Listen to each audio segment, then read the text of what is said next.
Buenos días a todos. Mi nombre es Daniel Labrador Montero. Soy profesor asociado en la Universidad de Salamanca. Es un honor estar aquí para presentar mi investigación titulada Townsend, Malthus y la biologización de la economía política, las semillas de la noción de selección natural. Esta ponencia tiene como objetivo profundizar y explorar la a menudo subestimada interrelación entre la economía política y la biología evolucionista. Examinaré cómo conceptos y teorías económicas influyeron significativamente en las ideas de Darwin, moldeando su teoría de la selección natural. La interacción entre el surgimiento de la biología evolutiva darwiniana y la economía política liberal ha constituido un significativo objeto de análisis para historiadores y filósofos de la ciencia, desde mediados del siglo XX sobre todo. Se ha dedicado considerable atención especialmente a cómo la teoría de Thomas Malthus ejerció una gran influencia en el desarrollo de las ideas de Darwin. Sin embargo, hay pocas investigaciones acerca de las circunstancias o factores que facilitaron esta transferencia desde la obra de Malthus hacia la biología. Por consiguiente, la pregunta crucial es ¿por qué la economía política inspiró a Darwin y a otros grandes naturalistas evolucionistas? Porque me refiero a otros naturalistas porque un análisis exhaustivo de las fuentes revela que no solo Darwin, sino también Wallace y Spencer reconocieron y enfatizaron su deuda con la teoría malthusiana. Por consiguiente, la influencia de las ideas de Malthus en las ciencias biológicas del siglo XIX parece ser más que una simple coincidencia. Teniendo en cuenta lo anterior, el objetivo central de este estudio es demostrar que la influencia de Malthus en la génesis de la biología evolucionista no fue ni fortuita ni incidental. Más bien, Malthus desarrolló un enfoque que naturalizó la economía política, transformándola en un terreno propicio para la historia natural. No obstante, se argumentará que Malthus no fue el pionero de este movimiento, pues varios factores previos a su teorización fueron necesarios. Especialmente, es importante señalar que Joseph Townsend, antes que Malthus, llevó esta naturalización al extremo, anticipando elementos teóricos fundamentales para la teoría malthusiana y para la conexión entre la economía política y el evolucionismo. Entonces, la teoría de Townsend no solo precedió en algunas tesis eh, a la de Malthus, sino que también contiene elementos antecedentes de la idea de selección natural a través de la lucha por la existencia, aunque eso sí, sin las consecuencias evolutivas y transformistas. En cuanto al contexto histórico, simplemente señalar que para comprender plenamente esta interrelación es crucial situarnos en el contexto de finales del siglo XVIII y principios del siglo XIX, ¿no? Sobre todo el contexto británico. Durante este periodo, la economía política británica comenzó a desarrollarse y naturalizarse.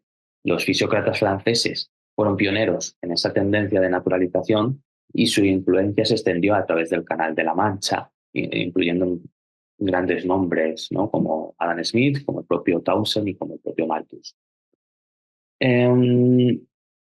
Como venía diciendo, uno de los puntos centrales de mi estudio es la influencia directa de Thomas Malthus en Darwin y también en Wallace. Y es que en 1798 Malthus publicó un ensayo sobre el principio de población, donde expone que la población humana tiende a crecer en proporción geométrica, mientras que los recursos necesarios para sostenerla lo hacen de manera aritmética.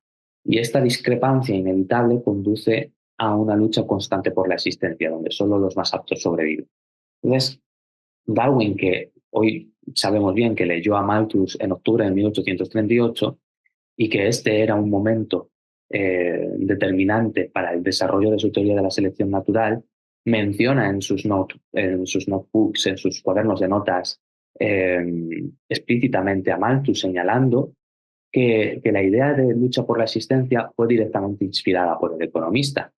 Esta lucha observada en la naturaleza, donde las especies compiten por recursos limitados, se convirtió en un pilar fundamental de la teoría darwiniana, y así lo menciona también en El origen de las especies. Wallace, por su parte, el co-descubridor de la selección natural, también reconoció la influencia de Malthus en su autobiografía y menciona varias veces lo importante que fue su lectura de la obra de Malthus para llegar a la teoría de la selección natural.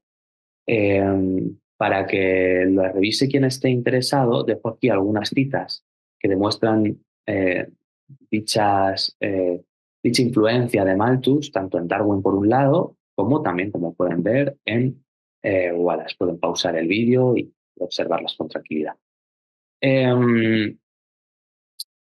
Para entender completamente cómo llegó esta idea a influir en Darwin y Wallace, debemos retroceder aún más y examinar un trabajo anterior al de Malthus, el de Joseph Townsend.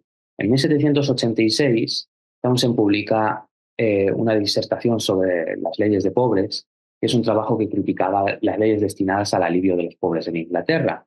Y Townsend argumentaba que estas leyes interferían con las leyes naturales del mercado, impidiendo que la economía se autorregulase a través de la competencia. Esta naturalización de las leyes del mercado derivó en una biologización de los trabajadores, que se convirtieron en poco más que variables dentro de dichas leyes, ¿no? Townsend utilizó, de hecho, una metáfora biológica para describir la economía. En otras palabras, Townsend fue capaz de explicar el equilibrio de la economía a través de una analogía con la economía natural, es decir, una referencia a la ecología zoológica. Esta analogía es el famoso teorema de las cabras y los perros en la isla de Juan Fernández. En pocas palabras, Townsend describió el equilibrio demográfico entre perros y cabras en una isla y cómo solo los más aptos de cada una de las especies sobrevivían en épocas de escasez. Por razones de tiempo no puedo profundizar en ello, pero la conclusión a la que llega Townsend es que toda comunidad continúa creciendo hasta encontrar los límites naturales y equilibrarse con la cantidad de alimentos. Y en ese proceso de llegada al equilibrio, siempre hay individuos que sufrirán escasez y miseria, porque para Townsend es una ley natural que los débiles perecerán mientras que los fuertes y vigorosos sobrevivirán.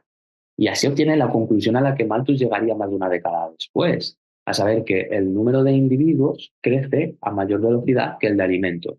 Y esto es la tesis de la superfecundidad unida a la de la escasez de recursos, que tan importante fue para Darwin. Y ya estaba en Townsend antes que en Malthus, ¿de acuerdo? Entonces, este tipo de pensamiento no solo naturalizaba la economía, sino que también establecía un paralelismo directo con los procesos naturales observados en la biología. La idea de que la naturaleza regula las poblaciones a través de la competencia y la adaptación fue, según mi opinión, un concepto crucial que Townsend aportó y que luego influirá en Malthus e indirectamente en Darwin y Wallace. A modo de conclusión y reflexión final, simplemente señalar que las implicaciones de esta interrelación entre la economía y la biología son vastas y continúan siendo relevantes hoy en día.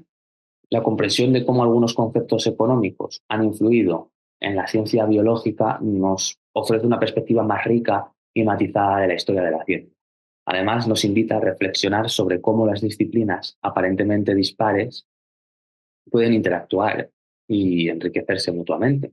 En conclusión, la influencia de la economía política en la biología darwiniana no fue un evento aislado ni accidental.